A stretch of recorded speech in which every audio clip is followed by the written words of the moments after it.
What's up? It's your boy Carcino here, and let's get into it. This is the true story between the beef between Gucci Mane and Jeezy. Now, I heard of Jeezy earlier in the days, like back when he was in South Carolina or some damn where making records or whatever. Cause I was on my way to North Carolina. I don't know where the hell he from. Somebody gave me a tape from a guy named Lil J. And I bought it from them. They was selling it was $4. And it was a disc. Somebody burned it. Played it. It's not my kind of music. So, I don't really care for it. And later on that guy ended up becoming Jeezy. Yeah. It was him. Now, what you didn't know about this well-documented beef between the two guys is the fact that these two guys have a past that's really more than what you see on the piece of paper. You know what I mean? Like Gucci and Jeezy are two guys from Atlanta at the time, making tapes and whatever. They heard of each other. Jeezy associated himself with real street dudes. People that really had connections in the streets. Gucci is street, period. Making records on the side, So he was really doing all this. Jeezy was affiliated with people that was doing stuff they were doing.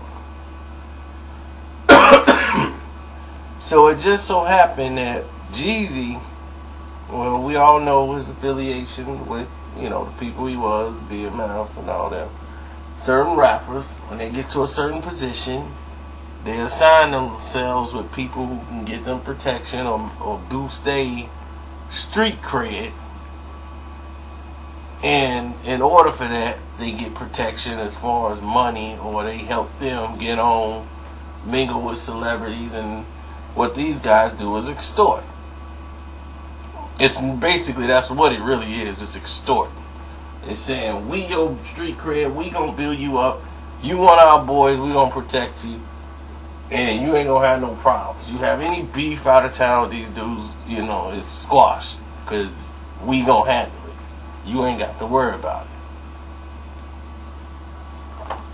So, certain rappers roll with them. But this kind of stuff don't come cheap. But they thought Jeezy was like family. Because he was, on the street level too. Like, he feels like I'm street because I'm here with y'all. So I'm in 100%. Now he got these corporate thugs to come in, and that's where things get crazy. Okay, because what's his name?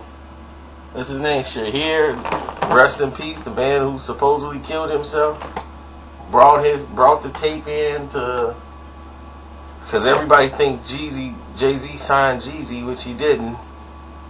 It was actually the man who all signed everybody. Jay-Z, I don't think he's basically ever signed an artist while he was president of Def Jam.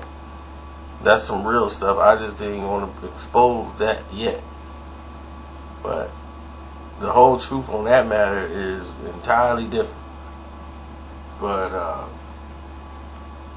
L.A. Reid was doing all the signing. And so he had to get permission to do the signing. With Jeezy was Sharif. He was the A&R.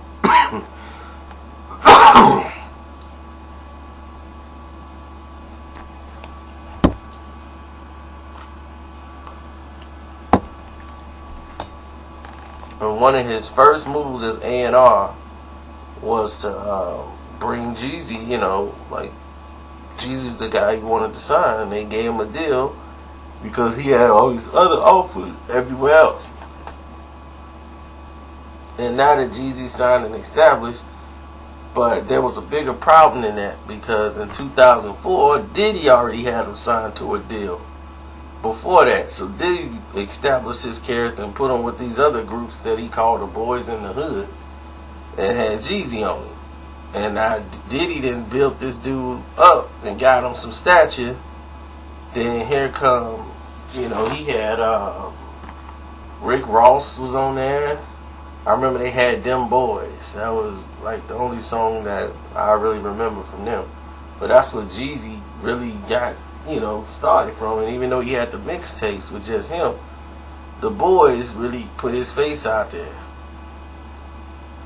with them labels to start looking at him. And, Diddy kind of got shafted, I felt, on that deal, because he thought he had something when he knew he had something, and they went left, and then they signed Jeezy.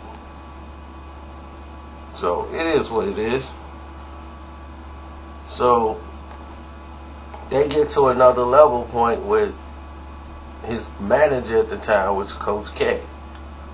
And Coach K helped do the deal, got him signed. He's with Def Jam. They chose to go that route. And Coach K is cool with Gucci. In LA, Gucci is popping on the streets. He's finna come out with trap music, the street CD and the hood CD. He wanted to get Jeezy and and Gucci on a song together. That's gonna really solidify Atlanta and lock it down. Now Jeezy was under the impression that this is gonna be on his album, and Gucci dropped it on his album.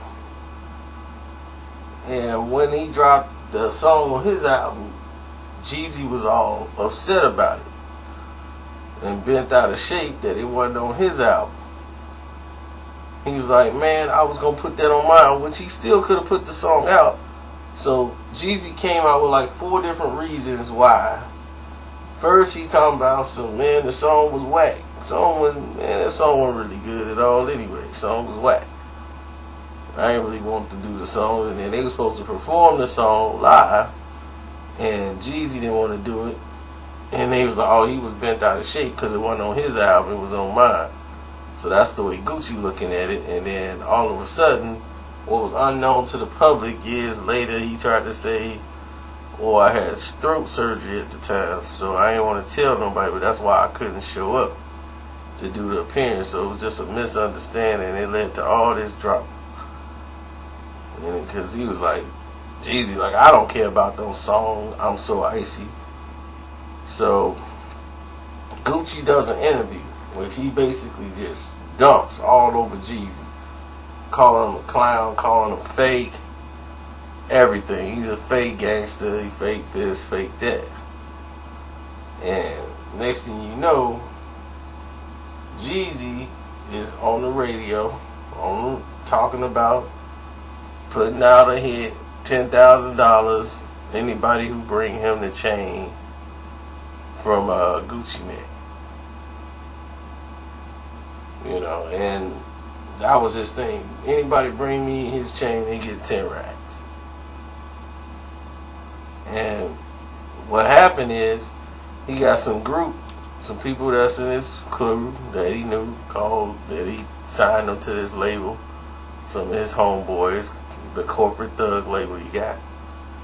And Pookie Loc, it's all documented, so ain't no snitching, and it's already documented that him and a couple other assailants came into the girl's house who basically set Gucci up.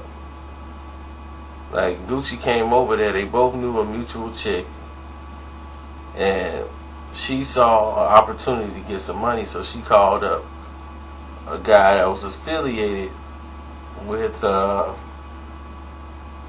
Jeezy. And they came over like, just keep him there. We got you. So they pop in over there and with tape and all this, brass knuckles, they hit Gucci. And they had him sitting in the chair, they finna tie him to the chair. They ain't never really done nothing like this. They arguing on the phone about money, who finna get what. Y'all supposed to just be taking the chain. Y'all can't kill nobody in my house and all this stuff. So they arguing about all this and that. They ain't nobody watching Gucci, and he done came up with a pistol somehow. Shots rang out. One of the guys got hit, fled the scene, and later died by the school, and that person was Pookie Low. Now, this incident makes the internet. Gucci mixtapes comes out, and it's selling. But this is more building into the popularity of Jeezy. Jeezy was still on the rise and the come up at the time, because Gucci is fighting jail time, and he went into the can, and for the 9 months, 6 months, 7 months, Jeezy just living it up. He's doing Go Getter. He's got all these hit songs. He's rolling in the dough, dropping record after record. Then all of a sudden,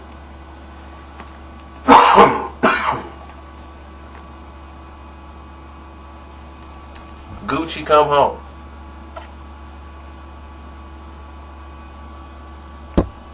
Once Gucci came home, it was on, man. Gucci comes home, and once he gets home, he became silent. Nobody knew what was going on. Then he dropped 745. Then he got a new mixtape coming out. And he's coming at Jeezy, he's coming at Jay-Z for basically being associated with Jeezy. And things started to heat up because Gucci was home. And I told my boy, I said, once this guy get out of jail, and now that he won the case and got acquitted for murder, Jeezy's out of here. And he's going to be the one to get rid of him and take him up out the game. He won't be able to come back. And I told people, thought they laughed, man, you crazy, man, that's Jeezy. Man, Jeezy ain't going nowhere. I said, mark my words, this guy gonna get rid of Jeezy. Watch what I tell you. This man right here, Gucci man, he gonna get rid of him. Y'all can call him a clown. Y'all can call him anything you want. But make sure you believe one thing. He will shoot you. His records will show this man will shoot you. If his back is against the wall, he's gonna shoot. Jeezy's back been against a couple of walls. And the people he's supposedly been down for saying he ran. He didn't stand up. He didn't do what he was supposed to do. So you looking at that as the character. So Jeezy decides he gonna retaliate with a song talking about Gucci. Then everybody know it went back and forth, and at this time it was, Keisha Cole before she really came into her own, and she just had like a couple of hit songs out. She was dating Jeezy, and it was serious. Jeezy at that time was the biggest artist, and they like, what is she doing with Jeezy? She's a chick from the Bay. And see, this is what people don't understand about this business. They think, oh, she's hot, she's got a hot album, Keisha Cole is this, Keisha Cole is that. She don't need, that chick was broke. People think just because you got a hot album and can sell 1 million records, you'll still be broke. She was broke. She didn't have no publishings or nothing. That's what she did the show. She wasn't making millions of dollars on that show. They paid her they paid her a small sum of money for the show. Not like what they get now for reality shows. Certain people get paid a lot of money.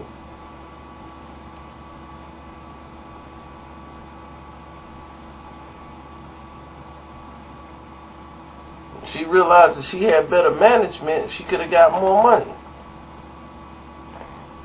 But at that time, she was getting like maybe $20,000 an episode. Believe me, that's no money for these shows.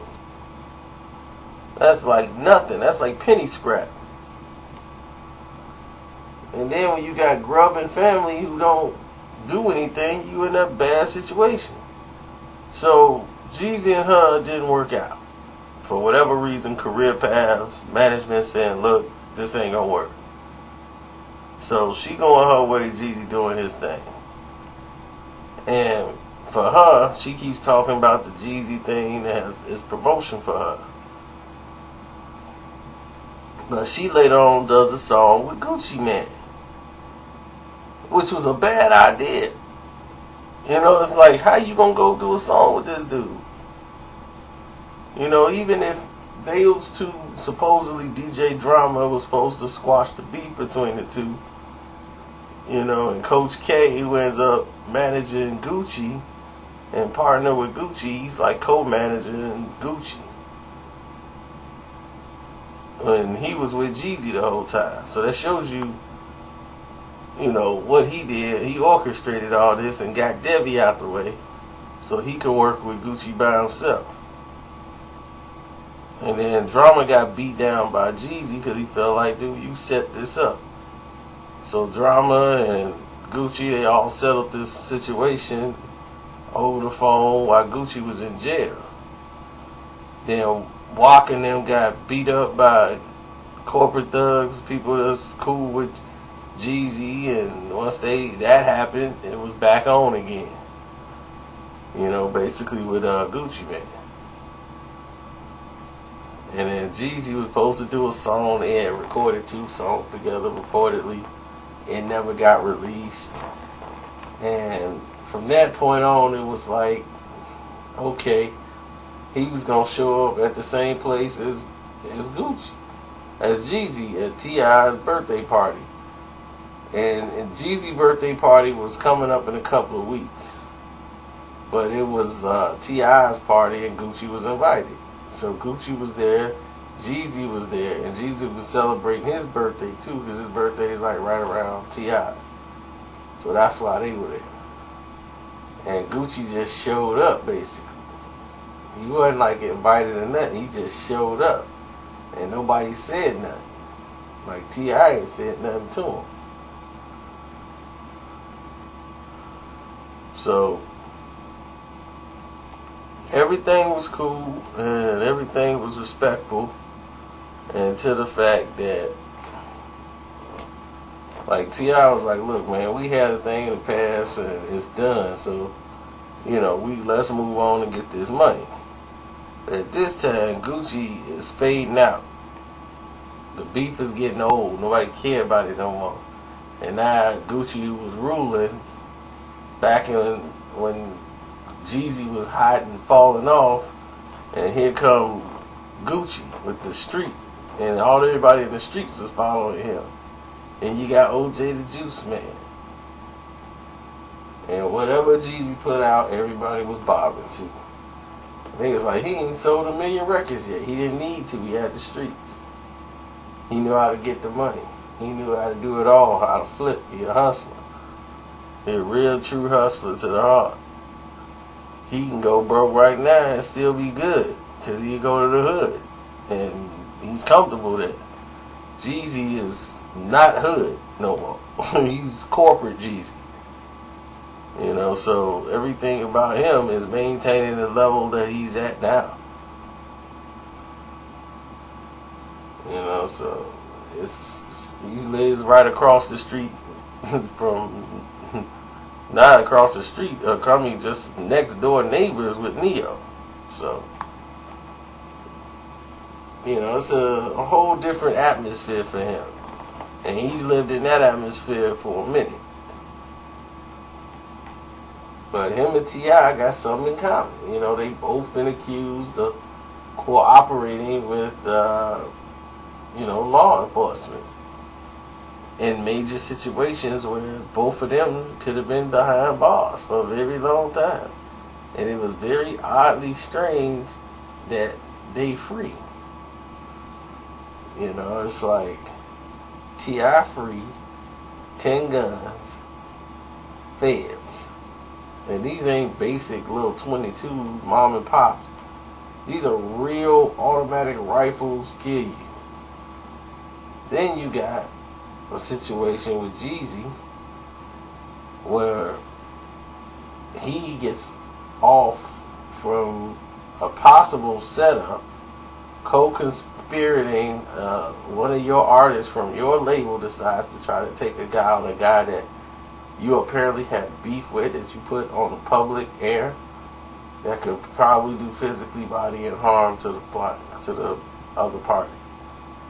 When that person was shot from the victim who was tied up in the being Gucci, and that other person got shot and died, everybody, the person who set it up, the conspirator, everybody was supposed to go down for something like that. Something went bad, and then somebody from your label is the person, and you don't go to jail for tampering. They got you doing this over the air. You ain't paid no restitution, nothing.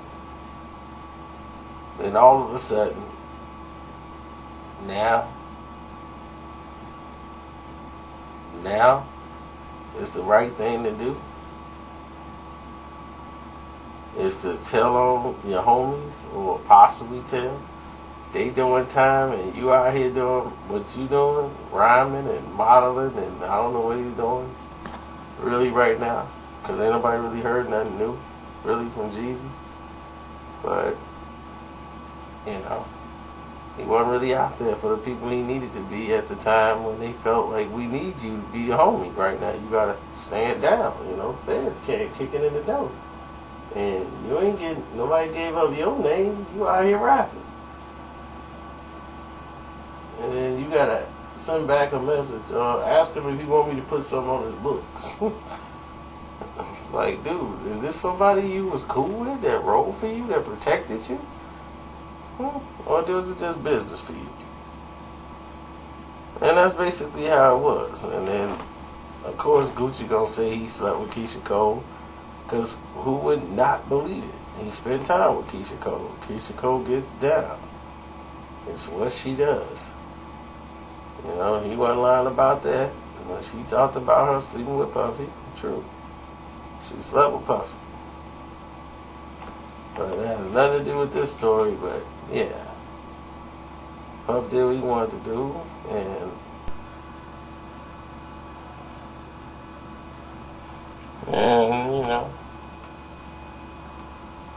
Puff didn't like the fact Gucci brought all that stuff up. 50 didn't like what it brought up when he was mentioning Sierra. He was basically committing career suicide with the industry, because he couldn't get the cooperation that he wanted. So he was just blowing up everything to sell his album that was coming up. But what he was doing was committing career suicide, because now nobody's gonna touch him. Like, when I mean nobody gonna touch him, anybody thinking about dealing with Gucci Mane in the industry on that level, you dealing with 50 connections, you dealing with Diddy connections, you dealing with Clyde Davis, you dealing with a lot of people who don't want nothing to do with you on that scene no more. They gonna try to phase you right on out, because you're a person that likes to tell things. So you are not gonna be liked, especially with your kind of ranking. I can say whatever I want. I just got little people listening to me. You know, it don't matter. You can't, and I gotta watch some of it. You can't say anything. Because when it hits your Twitter, it's gonna blow up. Now the Nicki Minaj thing, did he hit Nicki? Nah, Nicki didn't get up with him. From what I heard, you know, it was like, yeah, but when I heard she was kicking it with Walker at the time and not Gucci. Like she messed with Walker, so that's just what I heard. Could it be true? Could it not? I wasn't there, so I wouldn't know. But all that other stuff, who cares about that? It's only one person that cares about that, and it wasn't Gucci. It was Coach. His manager, Coach K, put out all those things you saw leaked on Twitter. Not Gucci.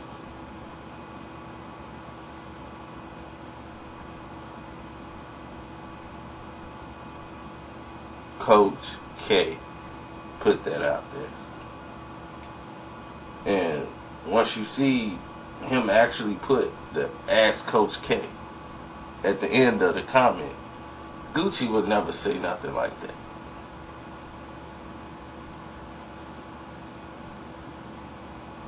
You know, Gucci was really in charge of doing anything with his Twitter account. He might tell them to put out there about a show, but most celebrities don't deal with that. And I gotta get out of here.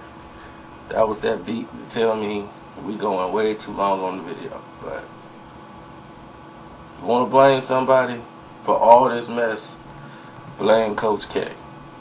I'm out.